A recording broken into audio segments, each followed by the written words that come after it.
How did light pierce the darkness? Welcome to Midnight Mysteries, History Unwind, your tranquil haven for soothing tales from the distant past. Tonight, we embark on a long, dreamy journey beneath a vast, starry sky, diving into one of humanity's oldest and most profound questions. How did the world begin? We'll explore two ancient creation myths, the Bible's Genesis story, born in the deserts of the Near East, and the Taoist legends of Pangu and Nuwa, whispered in the villages of ancient China. Are these tales as different as the lands they come from, or do they share a flicker of the same cosmic dream? This is a story for history lovers, insomniacs, or anyone craving a calming escape into the mysteries of existence. Settle in, let the worries of the day dissolve, and let's weave through these timeless tales together. Imagine yourself sitting by a crackling fire, thousands of years ago, the world around you dark and quiet. Above, the stars glitter like scattered jewels, each one a question mark in the night. No cities, no distractions, just you, the earth, and the endless unknown. Across cultures, from dusty plains to misty mountains, people gazed at the heavens and wondered, where did all this come from? The sky, the seas, the creatures that roam, how did they begin?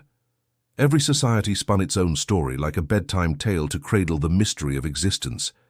Tonight, we'll immerse ourselves in two of those stories, from opposite corners of the world, yet strangely connected in their longing to explain the unexplainable. It's a journey that feels like sinking into a warm, soft blanket, inviting you to rest as we unravel the past.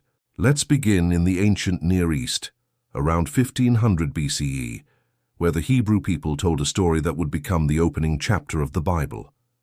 Genesis. It starts with a single, breathtaking line. In the beginning, God created the heavens and the earth. Picture it, a formless void, an endless darkness like the deepest night you've ever known. There's nothing but chaos, a swirling sea of nothingness. And yet God's Spirit hovers over the waters, calm, purposeful, like a painter before a blank canvas. Then, with a word, everything changes. Let there be light, God says, and light bursts forth, piercing the darkness. Day one, light and darkness, day and night, separated as if by an invisible hand. It's poetic, isn't it? A universe born from a single voice, like a song sung into the silence. Over 6 days the world takes shape, each moment a brushstroke in a divine masterpiece. On the second day, God crafts the sky, a vast dome separating the waters above. Think of rain clouds and heavens from the waters below, the seas and rivers. By day 3, the land emerges, rising from the deep like an island in a dream. Grass sprouts, trees stretch toward the sky, flowers bloom in colors we can only imagine. The earth is alive, pulsing with possibility, and God calls it good. Can you see it? A world waking up, vibrant and new, as if the stars themselves are smiling down. The fourth day brings the sun, moon and stars, lanterns hung in the sky to mark time, to guide sailors and shepherds through the night. On the fifth day, life fills the seas and skies. Fish dart through coral reefs, whales sing in the deep, birds soar above ancient forests. Eagles, sparrows, creatures we can't even name, they all take flight. The sixth day is the grand finale. Animals roam the land, lions with their golden manes, deer grazing in meadows, even the smallest insects scuttling through the grass. It's a world teeming with life, a symphony of creation, and God pauses to say, "This is good." But there's one more act. On that same sixth day, God creates humanity, Adam and Eve, formed in God's own image. They're given a paradise, the Garden of Eden, a place of flowing rivers, fruit-laden trees, and golden sunlight. Their task is simple: care for this garden, live in harmony with it. But there's a twist, isn't there? The tree of knowledge, its fruit forbidden, stands in the center, a quiet test of trust. Genesis tells us God rested on the seventh day, satisfied, gazing at a world both orderly and wild.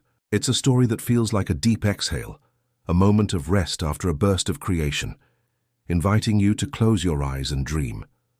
Let's linger in Eden for a while.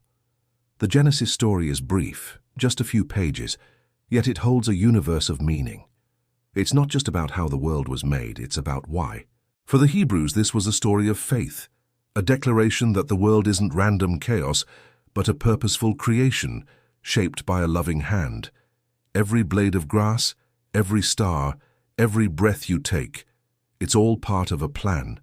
This tale has been told for millennia, in desert tents, ancient synagogues, and candlelit churches. It's been sung in psalms, painted on cathedral walls, whispered in prayers under starry skies. Even now, as you listen, it feels like a lullaby soothing you with its promise of order and light. But let's add a touch of wonder. What was it like to hear this story thousands of years ago? Imagine a Hebrew elder, voice low and steady, telling children about the voice that spoke light into being.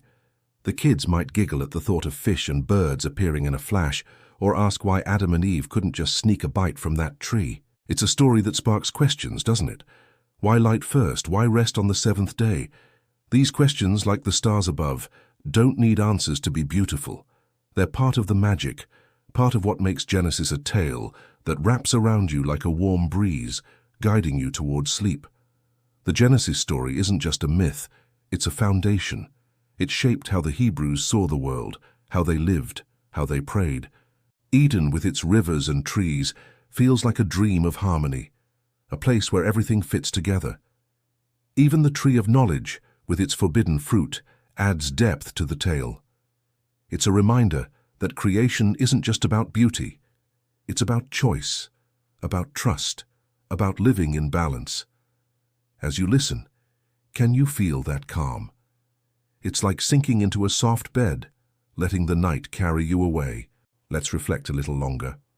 The Genesis story has traveled through time, from oral tales to sacred texts, from ancient scrolls to modern translations. It's inspired poets, artists, thinkers, people who looked at the stars and saw not just light, but meaning. It's a story that feels timeless, doesn't it? Whether you're a believer or a curious soul, Genesis invites you to ponder the mystery of existence, to rest in the idea that the world began with purpose. It's a tale that feels like a gentle hug, a promise that even in the darkest night, there's light to be found. How did a giant shape the cosmos? As the stars continue to shimmer above, let's shift our focus to a story that feels like a dance, a flow of chaos and balance, born in ancient China around 200 BCE. Taoist sages spun a creation myth as vibrant as it is different from Genesis, a tale that begins not with a divine command, but with a cosmic egg floating in a sea of chaos. Inside this egg sleeps Pangu, a giant being curled up in darkness like a seed waiting to sprout. For eons he slumbers, the universe holding its breath. Then one day Pangu wakes. Feeling cramped, he stretches, cracking the egg wide open. Can you picture it? The shell splits and the universe is born, not with a word but with a yawn. It's almost funny, isn't it? A giant hitting the cosmic snooze button, only to start the world by accident. From the broken egg, the light parts rise to form the sky, while the heavy parts sink to form the earth. Pangu stands between them, a towering figure holding sky and earth apart, like a pillar propping up the heavens. Every day he grows taller, pushing them further, his muscles straining under the weight of creation. For 18,000 years he labors, his breath becoming the wind, his voice the thunder, his sweat the rain. When Pangu finally collapses, exhausted, his body transforms. His left eye becomes the sun, his right eye the moon. His hair scatters into stars, his bones shape mountains, his blood flows as rivers. His skin becomes the fertile soil. It's a creation born from sacrifice, a giant giving himself so the world can live. Let's pause to imagine Pangu's world, mountains rising from his bones, rivers carving paths from his veins. It's a story that feels alive, almost tactile. Unlike Genesis, there's no single creator here, no divine plan. Instead, creation is a process, a giant's body becoming the earth itself. For Taoists, this reflects the natural flow of existence, everything connected, everything transforming. Pangu's story is told in Chinese villages, in scrolls and songs, a reminder that the world is a living thing, always changing, always balancing itself. It's a tale that feels like a gentle wave, lulling you into calm. But the Taoist myth doesn't end with Pangu. Enter Nuwa, a goddess with a human face and a serpent's body, gliding across the newborn earth. She marvels at Pangu's creation, its mountains, rivers, and endless skies, but feels a pang of loneliness. So, Nuwa kneels by a river and molds humans from yellow clay, shaping them in her image. She crafts each one carefully, breathing life into their forms, but it's slow work, and Nuwa, ever practical, dips a rope in mud and flicks it, scattering droplets that become more humans. It's a charming detail, don't you think? Some say this explains why some people are noble, shaped by hand, while others are common, born from mud splatters. A little Taoist humor to lighten the night. Nuwa's humans fill the earth, but the world is far from perfect.